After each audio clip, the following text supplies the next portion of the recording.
And a couple 19 unders and a 16 under. And look at this leaderboard.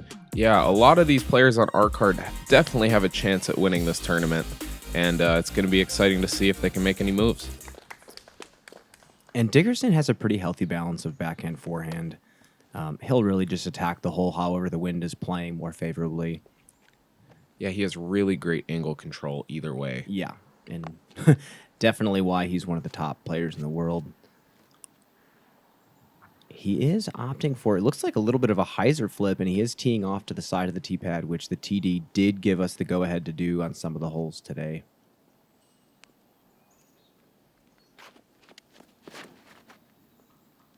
A lot more direct than a lot of the other lines the players were throwing. Late flip with a little bit more stable of a disc, but that definitely needs to sit down as well. Just on the edge of circle 2, that faded out just a bit too much. No line out there, but give himself a putt for par.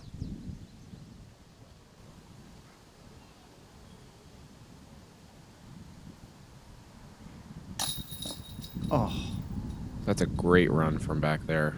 The base of that lip, so that might be some tough footing.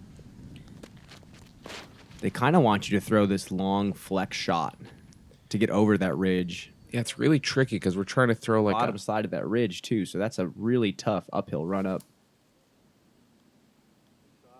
It's a beautiful angle there. Mm-hmm. Yeah, and that gets him to just about circle 2's edge. Over there, it really gives you a pretty easy approach. Adam should be up and down for the 4. Chris goes a little long. But that is extremely impressive, considering this is one of the hardest holes to reach and birdie on the course. Oh, yeah, averaging over. And he's gone out of bounds, but he's gone out far enough to where he'll still have an okay approach to the basket to save 4. And Chris rips this disc. And that actually has a little stability to it. That's great. Yeah, a little Anheuser probably out of the hand. That's heading towards the left fairway. That's perfect. That is the perfect.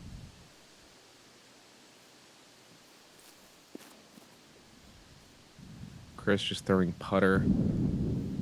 Probably could just barely see the band of the basket on that shot.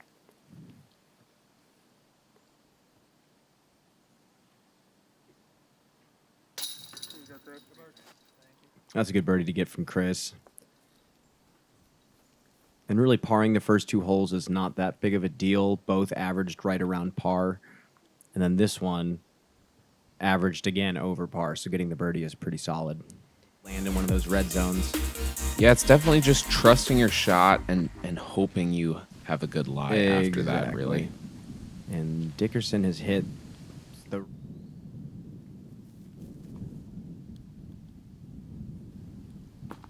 That's a big sidearm. Yeah, and like we said earlier, he's very proficient both. That was also coming down as it was getting into the basket. That's just some weird action there. Yeah, extremely unfortunate there.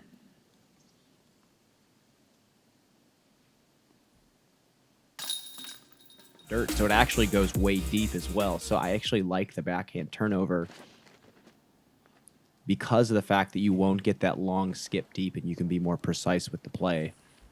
I'm seeing a lot more. This is definitely in Chris's wheelhouse.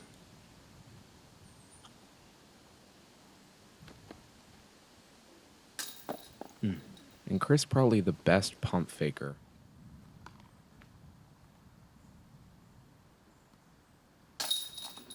Oh.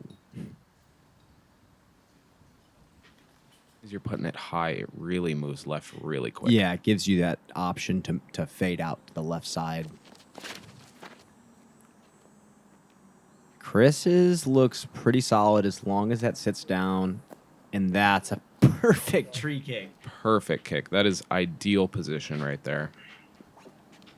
Coach, just a little bit too low, and this ground, despite being hard pack, really doesn't skip a whole lot. No, it's that slight hill. Sit there. Yeah, as you can see how short the grass is on this mound. And there's a nice birdie from Dickerson. He's 3 under. It's challenged the OB a lot. I actually did not see an OB marker, so I think he's okay. But yeah, challenging the ceiling and giving your disc enough room to move left is the hardest part here. And Dickerson puts those giant high panning anhyzers are not easy to control because then nose angle becomes an issue as well. Throwing the disc that high and still having the disc turn over. Great shot. Like you're having to play catch up. Especially after seeing Dickerson just bury another birdie putt. Where they know exactly when it comes out of their hand if it's going to be a good shot or not.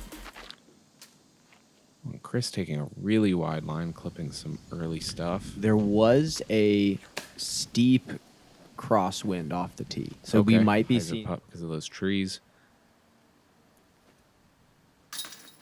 That's a great putt. Mm-hmm. There are a lot of tricky gaps over there on that side of the basket. And Chris is feeling it. His stroke looks really dialed in. Is getting really challenging. And as you can see, Dickerson is lining up the roller. A lot of cut on this one. Needs to get right. That's just fine. Yeah, and that's not bad at all. And that's the thing. If you don't get it to cut... Chris looks to be lining up the right foot step putt, maybe because of some bush that he's in. Oh, and that's a beautiful putt. And what I think he did the patented germ step. He actually had his back foot behind his mini, front foot was in front of his lie, and then he picked his foot up and then putted the disc. So it's a legal putt. It's giant high panning anhyzer. There's really no other way around it. And we had a tough head left to right on this hole. Yeah, look at that disc flip over. And that's the interesting thing about these. And Chris in that middle chunk of trees, it looks like he has a little bit of an opening. A lot easier than some other lies I've seen in there. Yep, and he's just trying to put that one under the basket. And interestingly enough, this hole averaged a 2.99. So despite being one of the more treacherous greens and tee shots on the course, players are still saving par pretty consistently out here.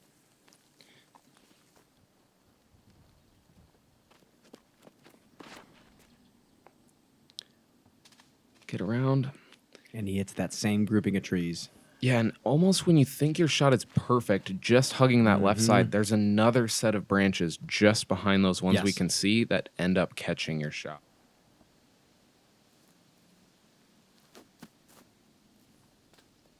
Oh.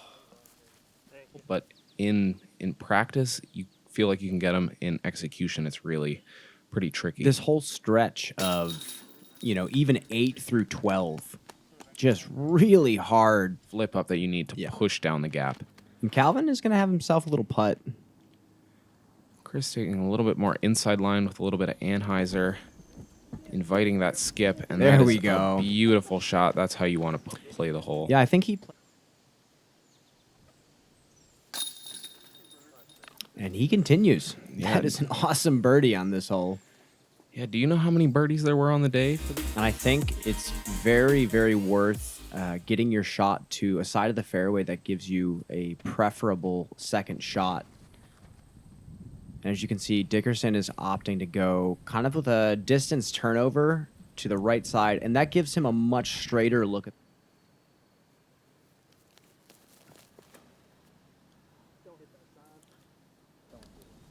Chris asking it to miss the sign. And it did. Yeah. Like you said, that...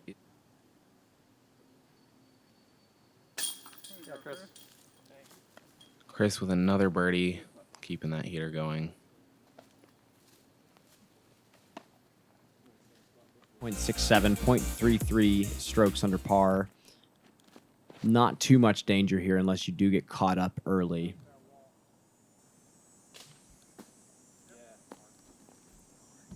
And that actually gets a little bit off the tee. It's definitely more about placement. Yes, absolutely. And that is a picture-perfect sidearm. That's going to get a flare. And a roll. Okay. And shout-outs to Noah Mindsma for actually eagling this hole and getting up and down pretty easily. And then Dickerson almost at the bottom of the hill.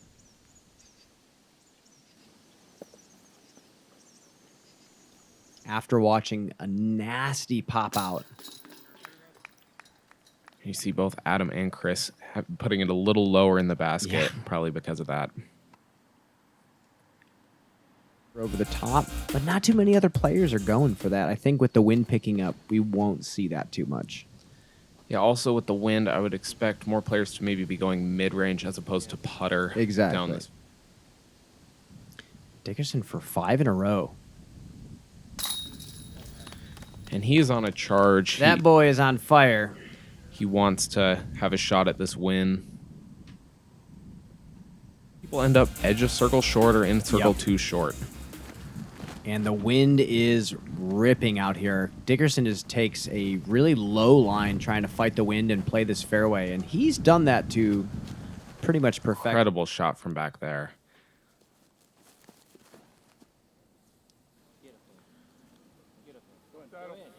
Chris probably going mid-range. Maybe fairway driver. That's a beautiful shot. He is. They even gave him the birdie notification, but that did chain out left. And I think that birdie notification was for Chris because he did snag a 3 on that one, and he is feeling it, to say the least. Righties got to get creative if they don't have a giant sidearm, and Chris is doing that.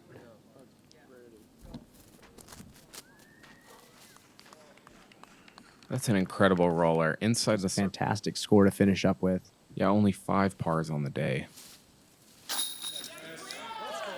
And that boy, Chris Dickerson, 7 in a row to finish at 13 under par, and that is putting some pressure on the leaderboard.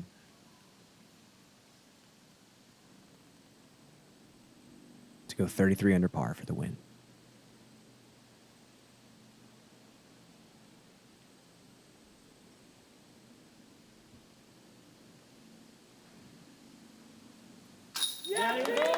And funny story about this putt, Eagle actually did not know that was for the win. Eagle thought that was to tie. He did not know what the scores were before that putt. Wow. I guess ignorance truly is bliss sometimes.